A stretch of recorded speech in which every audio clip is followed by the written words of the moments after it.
parce que je pense que en fonction de la taille de la machine, je le développe parce que tu vois, il y a des clubs indépendants qui marchent très bien. Et d'ailleurs, aujourd'hui en France, tu as plus d'indépendants que de clubs en franchise. Donc ça serait de mentir de dire oui. Mais c'est plutôt demain, toi, tu as le choix entre lancer un club en indépendant ou lancer un club en franchise. Je pense que tu iras plus vite dans ton développement en franchise, mais tu pourras je pense, très bien gagner ta vie en indépendant. Je pense que ça va être surtout la particularité que tu vas apporter. Et un indépendant aussi a cette faculté, c'est qu'il va peut-être aussi apporter une autre atmosphère qu'un club en franchise. Il sera moins aseptisé, il aura peut-être plus une ambiance familiale.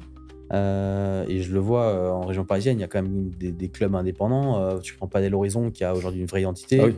Tu prends Padel 95 qui apportent quand même leur touche aussi, leur particularité. Faut pas voir que non plus que le club en franchise ou en ancienne nationale, forcément les meilleurs de tous, loin de là.